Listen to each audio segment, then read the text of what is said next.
Well, that one looks like it ought to fit, huh? Check it out. Goldwood GW-10PC/8, 10-inch 8-ohm woofer. I did open it up and just do a quick visual inspection on it. Let's get rid of that. Move this down to a more sensible view. And hopefully you can see what I'm doing. I certainly can't. Well, it's certainly got a pretty big, beefy magnet on it. Chatsworth, California. Now, it does say made in China on here somewhere. You can see it right there. It's almost same diameter exactly as the one that is defective in there. Got some nice binding posts on it to attach your electron conveyance devices to it. Well, let's go ahead and pop out the old one. 40-ounce magnet, yes, big old thing. Pretty good voice coil. Might be, I don't know, 1.5 inches, 2 inches, somewhere in there. At least it has one, unlike that thing right there. Well, let me get a screw gun. We'll zip this old speaker out of here and see if this new one's gonna physically fit in there. One moment.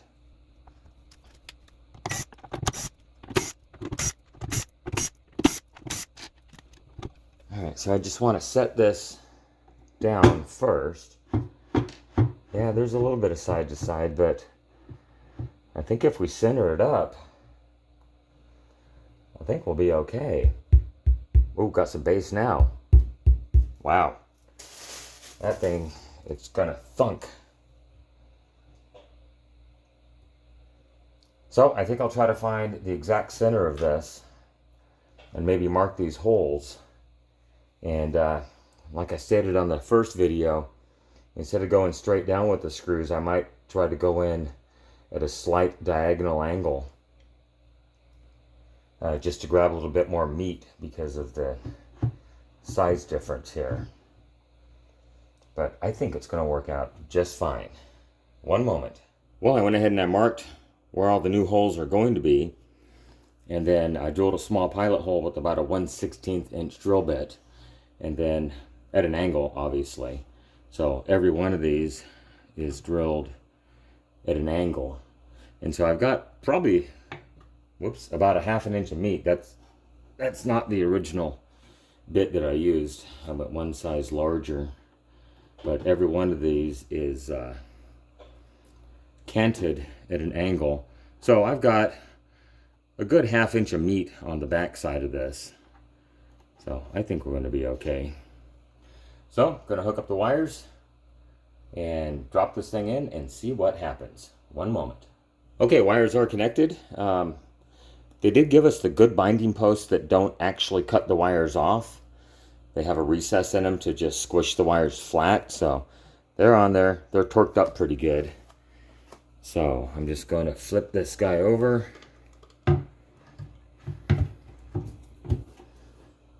Drop it into place.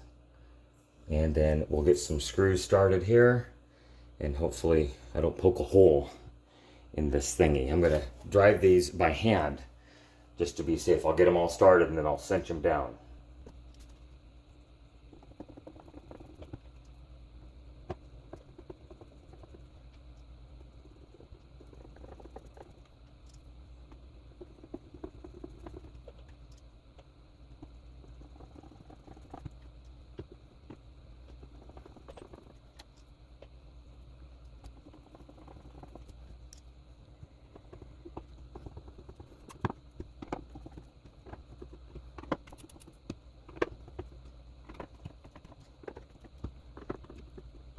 Okay, pretty happy with that.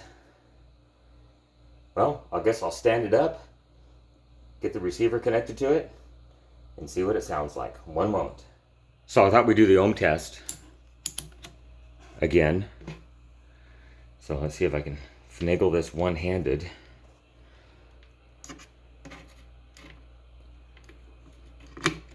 Put that in there. And we'll put that in there. And I see 9.2 ohms, which is perfectly fine.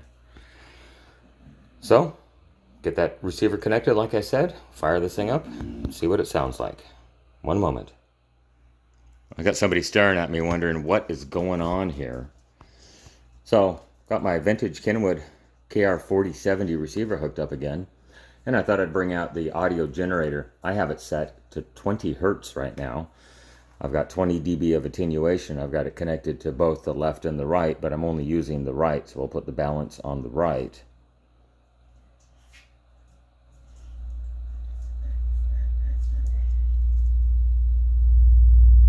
And oh yeah, it is definitely making some bass. Oh, I can definitely feel 30 hertz. Wow. And the passive is doing passive things.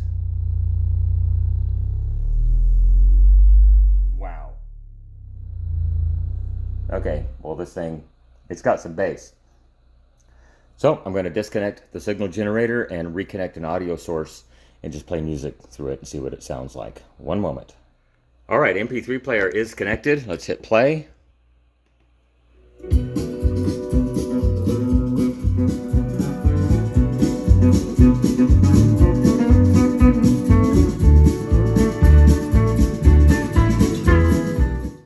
Well, quite a difference from the very tinny sound that we had previously. I must say these things are very bright with all the tweeters. I mean, they've got some really good high-end response. I'm getting up there by a couple of years. I can hear up to 15, 16,000 hertz, and this little super duper guy right there, it is doing the job. So, well, lather, rinse, repeat. Got the other one to do right there. So I'm not going to bore you with the details. I'm just going to come back when it is done. So I'm wondering if I should try to plug these holes. I might try to just find some screws to go in there, because I'm sure they're punched all the way through, and they're going to let a little bit of air leak out just to maintain the original cabinet volume. I don't know if they put any gasket in between the top and the bottom of this unit. So I think I'll just, like I said, try to find some screws to plug those holes up, because I did use all of the original screws to mount the speaker. Well, lather, rinse, repeat. We'll do it again. One moment. Well, this one's been playing for probably 20-30 minutes while I'm got the assembly line going over here, getting the other one going. Got the holes drilled, ready to go. I did find 16 screws that match exactly to go ahead and plug up all of those holes. So, just got to drop the woofer in this one. I already got the leads tinned and ready to go down there. Vacuumed everything out. And then I had a thought.